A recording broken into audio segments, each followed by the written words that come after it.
कह रहा है अंडाणु बनने की विधि को कहते हैं। अंडाणु बनने की विधि को कहते हैं। तो जैसा कि आप 4 ऑप्शन देख पा रहे हैं, तो अगर आपको आंसर पता है तो आप हमें कमेंट कर सकते हैं।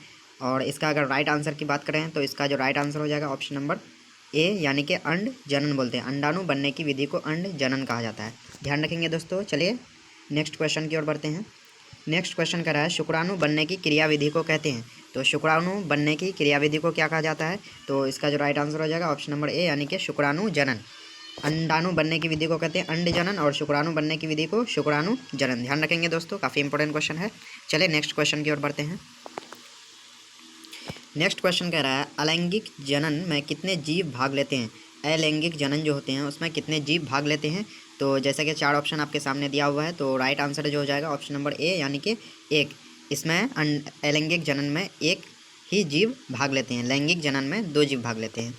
नेक्स्ट क्वेश्चन कह रहा है पौधों में अलैंगिक जनन निम्न में से किस विधि द्वारा हो सकता है? तो जैसा कि 4 ऑप्शन आपके सामने दिया हुआ है, तो इसका जो राइट आंसर हो जाएगा ऑप्शन नंबर ए, यानी कि मुकुलन विधि द्वारा हो सकता है। नेक्स्ट क्वेश्चन कह रहा है कायिक जनन निम्न में से किस प्रकार होता है? कायिक जनन निम्न में से किस प्रकार होता है? तो कायिक जनन जो होता है 4 ऑप्शन में से कौन सा राइट आंसर हो जाएगा? अगर आपको पता है तो कमेंट कर सकते हैं। अगर नहीं पता है तो मैं आपको बता देता हूँ। जो कायिक जनन जो है निम्न में से किस प्रकार होता है, तो जड़, स्तंभ, पत्ती, यानी कि इनमें से सभी, यानी कि option number D right answer हो जाएगा। चलिए नेक्स्ट क्वेश्चन की ओर बढ़ते हैं। नेक्स्ट क्वेश्चन कह रहा है आलू में कायिक संचरण किसके द्वारा होता है? तो आलू में कायिक संचरण किसके द्वारा होता है? 4 ऑप्शन आपके सामने दिया हुआ है, तो इसका जो राइट आंसर हो जाएगा ऑप्शन नंबर बी, यानी कि स्तंभ के द्वारा। स्तंभ के द्वारा कायिक संचरण होता है आलू में। नेक्स्ट क्वेश्चन कह रहा है एक ही फूल के भीतर पराग कोशों से पराग कणों का वर्तिकाग्र में पहुंचना क्या कहलाता है? तो काफ़ी इंपॉर्टेंट क्वेश्चन है ये। कह रहा है एक ही फूल के भीतर पराग कोशों से पराग कणों का वर्तिकाग्र में पहुंचना क्या कहलाता है? तो 4 ऑप्शन आपके सामने दिया हुआ है। अगर आपको आंसर पता है तो आप कमेंट कर सकते हैं, नहीं तो इसका आंसर मैं बता देता हूँ। तो इसका जो राइट आंसर हो जाएगा ऑप्शन नंबर ए, यानी कि स्वपरागन। स्वपरागन ही कहलाता है। चलिए नेक्स्ट क्वेश्चन की ओर बढ़ते हैं। नेक्स्ट क्वेश्चन आपके सामने है अंडाशय से अंडा निकलने की प्रक्रिया को क्या कहते हैं? अंडाशय से अंडा निकलने की प्रक्रिया को क्या कहा जाता है? तो 4 ऑप्शन आपके सामने दिया हुआ है। अगर आपको आंसर पता है तो आप बता दीजिए, नहीं तो मैं बता देता हूँ। तो इसका जो राइट आंसर हो जाएगा ऑप्शन नंबर बी, यानी कि अंडोत्सर्ग। अंड प्लस उत्सर्ग मिलके बना है अंडोत्सर्ग। तो अंडाशय से अंडा निकलने की प्रक्रिया को अंडोत्सर्ग कहते हैं। नेक्स्ट क्वेश्चन है मानव मादा में अंडे का निषेचन कहाँ होता है? मानव मादा में अंडे का निषेचन कहाँ होता है? तो 4 ऑप्शन आपके सामने दिया हुआ है, तो इसका राइट आंसर हो जाएगा ऑप्शन नंबर डी, यानी कि फैलोपियन नलिका में। ध्यान रखेंगे, काफ़ी इंपॉर्टेंट क्वेश्चन है, फैलोपियन नलिका में। चलिए नेक्स्ट क्वेश्चन की ओर बढ़ते हैं। नेक्स्ट क्वेश्चन कर रहा है मानव नर में शुक्राणु भंडारण किस जनन अंग में होता है? मानव नर में शुक्राणु भंडारण किस जनन अंग में होता है? तो 4 ऑप्शन आपके सामने दिया हुआ है, तो इसका जो राइट आंसर हो जाएगा एपिडिमिस। एपिडिमिस में होता है। काफ़ी इंपॉर्टेंट क्वेश्चन है, ध्यान रखिएगा। नेक्स्ट क्वेश्चन कर रहा है युग्मक में गुणसूत्र का सेट होता है। युग्मक में गुणसूत्र का सेट होता है। तो 4 ऑप्शन आपके सामने दिया हुआ है, तो इसका जो राइट आंसर हो जाएगा ऑप्शन नंबर डी, यानी कि एन गुणसूत्र का सेट होता है। नेक्स्ट क्वेश्चन है अलैंगिक जनन में जीवधारियों की उत्पत्ति कितने जनकों के भाग लेने से होती है? अलैंगिक जनन में जीवधारियों की उत्पत्ति कितने जनकों के भाग लेने से होती है? तो इससे पहले भी हम लोग इसको डिस्कस कर चुके हैं, तो इसका जो राइट आंसर हो जाएगा ऑप्शन नंबर ए, यानी कि एक जीवधारी ही भाग लेते हैं उसमें, जबकि लैंगिक जनन में 2 जीवधारी भाग लेते हैं। ध्यान रखेंगे दोस्तों। चले नेक्स्ट क्वेश्चन की ओर बढ़ते हैं। नेक्स्ट क्वेश्चन कह रहा है माता द्वारा दिए गए युग्मक और पिता द्वारा दिए गए युग्मक के संलयन से क्या बनता है? तो इसका जो राइट आंसर हो जाएगा ऑप्शन नंबर बी, यानी कि युग्मनज बनता है। युग्मनज बनता है। नेक्स्ट क्वेश्चन कह रहा है वह प्रक्रिया जिसके द्वारा नर युग्मक एवं मादा युग्मक बनते हैं कहलाती है। जिस प्रक्रिया द्वारा नर युग्मक और मादा युग्मक बनती है उसको क्या कहते हैं? तो उस प्रक्रिया को कहा जाता है युग्मक जनन। युग्मक जनन कहा जाता है उस प्रक्रिया को। तो ध्यान रखेंगे। नेक्स्ट क्वेश्चन की ओर बढ़ते हैं। नेक्स्ट क्वेश्चन करा है 3 परत वाली संरचना जिसके अंदर एक नई गुहा आद्यंत्र यानी कि आर्केन्टेरॉन बन गई होती है कहलाती है। तो इसका अगर राइट आंसर आपको पता है तो आप कमेंट कर सकते हैं। और इसका राइट आंसर की बात करें तो हो जाएगा ऑप्शन नंबर बी, यानी कि गैस्ट्रोला। नेक्स्ट क्वेश्चन की ओर बढ़ते हैं। कह रहा है वह जीव या पौधा जिसके शरीर में नर तथा मादा दोनों प्रकार के जनन पाए जाते हैं। ऐसा जीव या पौधा जिसके शरीर में नर भी पाया जाता है और मादा दोनों प्रकार के जनन अंग पाए जाते हैं, तो उसको क्या कहते हैं? तो इसका जो राइट आंसर हो जाएगा ऑप्शन नंबर सी, यानी कि उभयलिंगी। तो काफ़ी इंपॉर्टेंट क्वेश्चन है, इसको आप ज़रूर ध्यान रखेंगे। चलिए नेक्स्ट क्वेश्चन की ओर बढ़ते हैं। नेक्स्ट क्वेश्चन कह रहा है किस प्रकार के जनन करने वाले प्राणियों में किस प्रकार के जनन करने वाले प्राणियों में अधिक विभिन्नताएं देखने को मिलती हैं। तो आपके सामने 4 ऑप्शन दिया हुआ है, अगर आपको आंसर पता है तो आप कमेंट कर सकते हैं। अगर इसका सही आंसर की बात करें तो ऑप्शन नंबर ए यानी कि लैंगिक जनन में बहुत अधिक भिन्नताएं देखने को मिलती है। चलिए नेक्स्ट क्वेश्चन की ओर बढ़ते हैं। नेक्स्ट क्वेश्चन है वह प्रक्रिया जिसके अंतर्गत जीव समजात शिशुओं को जन्म देकर अपनी प्रजाति को निरंतर बनाए रखती है कहलाता है। तो इसका जो राइट आंसर हो जाएगा ऑप्शन नंबर ए यानी कि जनन। जनन के द्वारा क्या होता है, अपने जीव समजात शिशुओं को जन्म देकर अपनी प्रजाति को निरंतर बनाए रखता है, यानी कि अपनी प्रजातियों को बढ़ाते रहता है।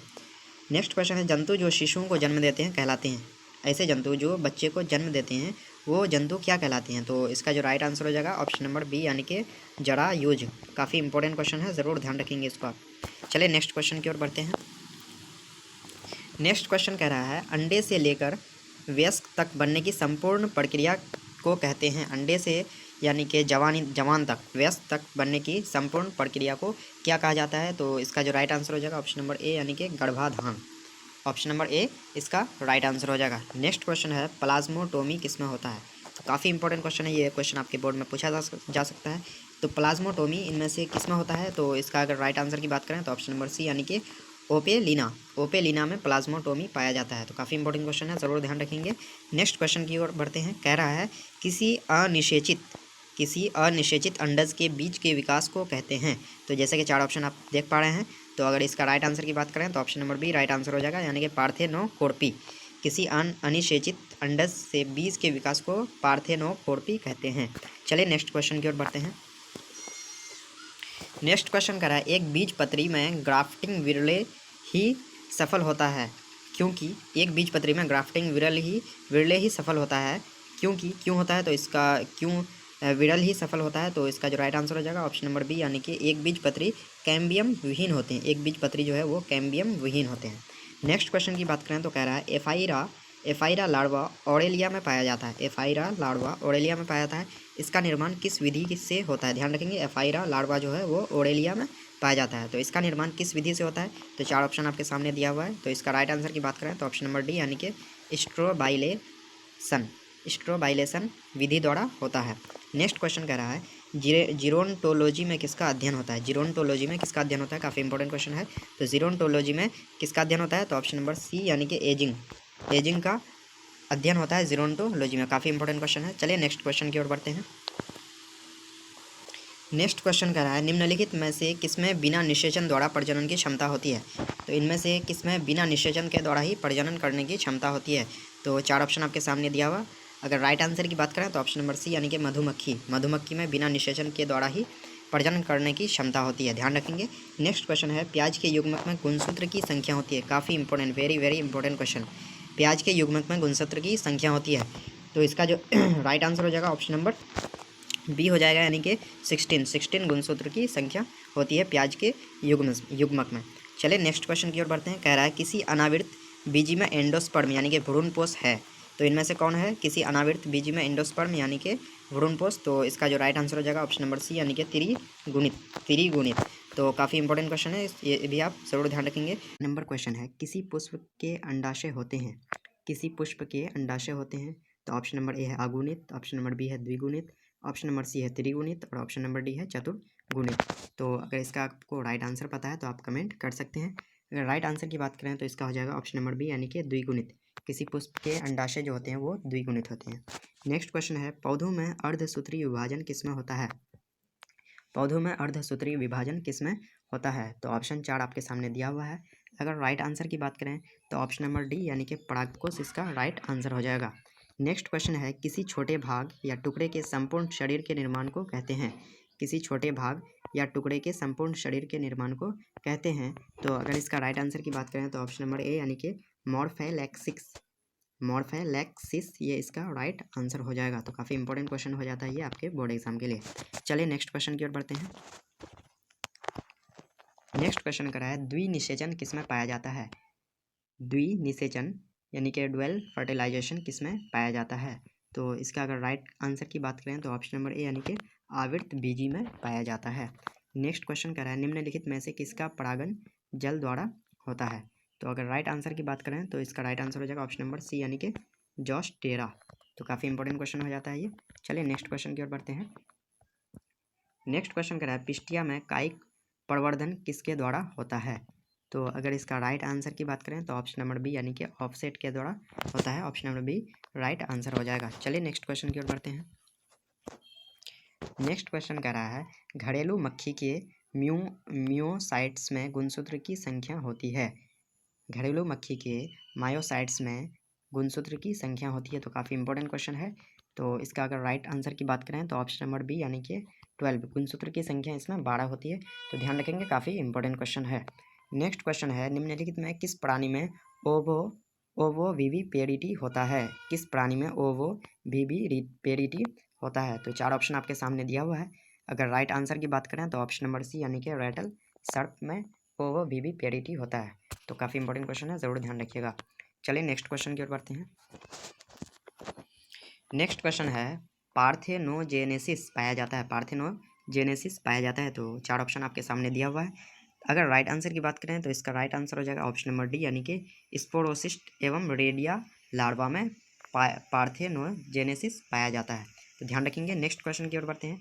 कह रहा है यदि नर आकारिकी में मादा से भिन्न हो तो इसे कहते हैं। यदि नर आकारिकी मादा से भिन्न हो तो इसे क्या कहते हैं। तो अगर राइट आंसर की बात करें तो ऑप्शन नंबर सी, यानी कि लैंगिक द्विरूपता इसका राइट आंसर हो जाएगा। तो काफ़ी इंपॉर्टेंट क्वेश्चन है, ज़रूर ध्यान रखेंगे।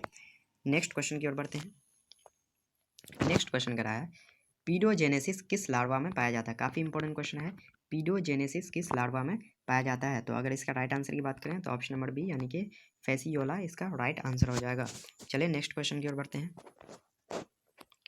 नेक्स्ट क्वेश्चन करा है किसमें तिर्यक द्विखंडन पाया जाता है। यानी कि निम्न में से किसमें तिर्यक द्विखंडन पाया जाता है। तो अगर राइट आंसर की बात करें तो ऑप्शन नंबर डी, यानी कि सीराटियम इसका राइट आंसर हो जाएगा। नेक्स्ट क्वेश्चन है प्राणियों में यौवनावस्था के बाद आता है। यानी कि प्राणी में यौवनावस्था के बाद कौन सा अवस्था आता है। तो अगर इसका राइट आंसर की बात करें तो ऑप्शन नंबर बी हो जाएगा, यानी कि प्रजनन अवस्था। तो काफ़ी इंपॉर्टेंट क्वेश्चन है, ज़रूर ध्यान रखेंगे। नेक्स्ट क्वेश्चन है निम्नलिखित में कौन सा सही क्रम है। यानी कि निम्न में 4 ऑप्शंस में से कौन सा ऑप्शन में सही क्रम दिया हुआ है। तो अगर इसका राइट आंसर की बात करें तो ऑप्शन नंबर सी, यानी कि युग्मक जनन, फिर संयुग्मन, फिर यौगमज, फिर भ्रूण जनन, ये इसका राइट ऑर्डर है, यानी कि सही क्रम है। चलिए नेक्स्ट क्वेश्चन की ओर बढ़ते हैं। नेक्स्ट क्वेश्चन है शब्द होमोथैलिक एवं मोनोसियस का प्रयोग किसके लिए किया जाता है। यानी कि होमोथैलिक और मोनोसियस का प्रयोग किसके लिए किया जाता है। तो इसका अगर राइट आंसर की बात करें तो ऑप्शन नंबर ए हो जाएगा, यानी कि द्विलिंगी अवस्था के लिए। तो काफ़ी इंपॉर्टेंट क्वेश्चन है, आपके बोर्ड एग्जाम में पूछा जा सकता है। अगला क्वेश्चन भी काफ़ी इंपॉर्टेंट क्वेश्चन है। कह रहा है तोता का सबसे अधिक उम्र क्या है। यानी कि तोता का सबसे अधिक उम्र निम्न में से क्या है। तो इसका राइट आंसर की बात करें तो ऑप्शन नंबर डी, यानी कि 140 वर्ष। 140 वर्ष तोता का सबसे ज़्यादा उम्र है। नेक्स्ट क्वेश्चन निम्नलिखित में कौन सा पौधा द्विलिंगी है। निम्न में कौन सा पौधा द्विलिंगी है। तो 4 ऑप्शन आपके सामने दिया हुआ है। अगर राइट आंसर की बात करें तो ऑप्शन नंबर सी, यानी कि नारियल इसका राइट आंसर हो जाएगा। तो काफ़ी इंपॉर्टेंट क्वेश्चन ये भी हो जाता है। चलिए नेक्स्ट क्वेश्चन की ओर बढ़ते हैं। नेक्स्ट क्वेश्चन कह रहा है कौन सा द्विलिंगी जानवर है। कौन सा द्विलिंगी जानवर है। तो अगर आपको आंसर पता है तो आप हमें कमेंट कर सकते हैं। अगर इसका राइट आंसर की बात करें तो ऑप्शन नंबर ए, यानी कि केंचुआ, हाइड्रा तथा जोंक, ये द्विलिंगी जानवर है। नेक्स्ट क्वेश्चन है अगुणित गुणसूत्र किसमें पाया जाता है। अगुणित गुणसूत्र निम्न में किसमें पाया जाता है। तो अगर इसका राइट आंसर की बात करें तो option number B right answer हो जाएगा, यानी कि युग्मक में अगुणित गुणसूत्र पाया जाता है। नेक्स्ट क्वेश्चन है किसी आवृत बीज यानी कि एंजियोस्पर्म में कितने युग्मक प्रागनलिका में होते हैं। तो अगर इसका राइट आंसर की बात करें तो ऑप्शन नंबर बी, यानी कि 2 युग्मक होते हैं। Right answer option number B हो जाएगा। चलिए नेक्स्ट क्वेश्चन की ओर बढ़ते हैं। अगला क्वेश्चन है किस अवस्था में शब्द डायोसियस का उपयोग होता है। किस अवस्था में शब्द डायोसियस का उपयोग होता है, वेरी इंपॉर्टेंट क्वेश्चन है। तो अगर इसका राइट आंसर की बात करें तो राइट आंसर हो जाएगा ऑप्शन नंबर बी, यानी कि एक लिंगी। नेक्स्ट क्वेश्चन है सेब का गुद्देदार खाने योग्य भाग है। सेब का जो खाने योग्य गुद्देदार भाग होता है उसको क्या कहते हैं। तो अगर राइट आंसर की बात करें तो option number A right answer हो जाएगा, यानी कि थैलेमस बोला जाता है। तो वेरी इंपॉर्टेंट क्वेश्चन है, जरूर ध्यान रखेंगे आप। चलिए नेक्स्ट क्वेश्चन की ओर बढ़ते हैं। नेक्स्ट क्वेश्चन कर रहा है ड्रोसोफिला यानी कि फ्रूट फ्लाई जिसको इंग्लिश में कहते हैं। ड्रोसोफिला के मियोसाइट में गुणसूत्र की संख्या होती है, वेरी इंपॉर्टेंट क्वेश्चन। यानी कि ड्रोसोफिला फ्रूट फ्लाई के मियोसाइट में गुणसूत्र की संख्या होती है तो कितनी होती है? तो राइट आंसर की बात करें तो ऑप्शन नंबर डी यानी कि 8 होती है। ये इसका राइट आंसर हो जाएगा। नेक्स्ट क्वेश्चन है घड़ियाल एवं मेफ्लाई का जीवन काल होता है। क्रमशः घड़ियाल और मेफ्लाई का जीवन काल कितना होता है? तो अगर राइट आंसर की बात करें तो ऑप्शन नंबर डी इसका राइट आंसर हो जाएगा। यानी कि घड़ियाल का होता है 60 वर्ष और मेफ्लाई का होता है 1 दिन। वेरी इंपॉर्टेंट क्वेश्चन है, ज़रूर ध्यान रखेंगे। तो अगर आपको वीडियो अच्छा लगे तो बोर्ड टेस्ट चैनल को आप सब्सक्राइब कर सकते हैं। चलिए नेक्स्ट क्वेश्चन की ओर बढ़ते हैं। नेक्स्ट क्वेश्चन है नोट्स को आँख कहते हैं जो निम्नलिखित में किसमें नया पौधा बनता है? नोट्स को आँख कहते हैं जो निम्नलिखित में से किसमें नया पौधा बनता है? यानी कि नोड क्या बन जाता है? नया पौधा। तो आपके सामने 4 ऑप्शन दिया हुआ है। अगर राइट आंसर की बात करें तो right answer option number D यानी कि आलू हो जाएगा। आलू में नोट्स पाया जाता है जिसको आँख भी कहा जाता है। चलिए नेक्स्ट क्वेश्चन की ओर बढ़ते हैं। नेक्स्ट क्वेश्चन है गतिशील सिलिया युक्त बीजाणु को कहते हैं। गतिशील सिलिया युक्त बीजाणु को कहते हैं। तो अगर राइट आंसर की बात करें तो 4 ऑप्शन आपके सामने दिया हुआ है। अगर राइट आंसर की बात करें तो कौन सा हो जाएगा? ऑप्शन नंबर ए हो जाएगा। यानी कि आइसोगैमेट्स। आइसोगैमेट्स इसका राइट आंसर हो जाएगा। यानी कि ऑप्शन आइसोगैमेट्स गतिशील सिलिका युक्त बीजाणु को कहते हैं। सॉरी 54 नंबर क्वेश्चन था, गतिशील सिलिया युक्त बीजाणु को कहते हैं। तो 4 ऑप्शन आपके सामने दिया हुआ है। अगर राइट आंसर की बात करें तो ऑप्शन नंबर सी यानी कि जू स्पोर्स हो जाएगा। ऑप्शन नंबर सी इसका राइट आंसर हो जाएगा। तो काफ़ी इंपॉर्टेंट क्वेश्चन हो जाता है।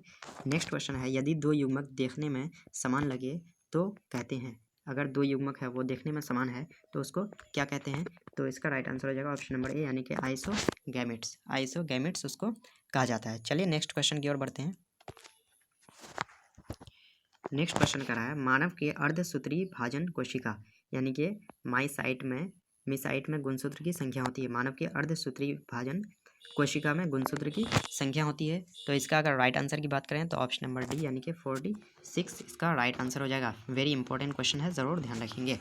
नेक्स्ट क्वेश्चन है कोई भी प्राणी एक अपवाद को छोड़कर अमर नहीं है।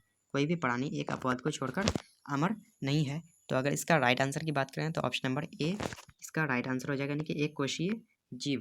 यानी कोई भी प्राणी एक अपवाद को छोड़कर अमर नहीं, यानी कि एक कोशीय जीव अमर है, बाकी सब अमर नहीं है। चलिए नेक्स्ट क्वेश्चन की ओर बढ़ते हैं। नेक्स्ट क्वेश्चन करा संतान जो लगभग एक दूसरे के आइडेंटिकल हो यानी कि समान हो, साथ ही उनके पेरेंट के भी आइडेंटिकल हो कहलाता है। यानी कि संतान जो लगभग एक दूसरे के भी आइडेंटिकल हो और साथ ही साथ अपने पेरेंट के भी आइडेंटिकल हो, तो ऐसे संतान को क्या कहते हैं? तो इसका जो राइट आंसर हो जाएगा ऑप्शन नंबर डी यानी कि क्लोन कहा जाता है। वेरी इंपॉर्टेंट क्वेश्चन है, ज़रूर ध्यान रखेंगे। नेक्स्ट क्वेश्चन है निम्न में सही का चुनाव करें। यानी निम्न में कौन सा सही दिया हुआ है? तो अगर इसका राइट आंसर की बात करें तो option number D right answer हो जाएगा। यानी कि हाइड्रा की कलिका। यानी कि हाइड्रा में क्या होता है? बर्ड होता है, कलिका होता है। चलिए नेक्स्ट क्वेश्चन की ओर बढ़ते हैं। नेक्स्ट क्वेश्चन है ईख यानी कि शुगर केन में ग्राफ्टिंग नहीं हो सकता क्यों नहीं हो सकता ग्राफ्टिंग? तो अगर इसका राइट आंसर की बात करें तो ऑप्शन नंबर ए इसका राइट आंसर हो जाएगा। यानी कि वस्कुलर बंडल्स बिखरे होते हैं। यानी कि ईख जो होता है शुगर केन उसमें वस्कुलर जो है बंडल्स वो बिखरे होते हैं।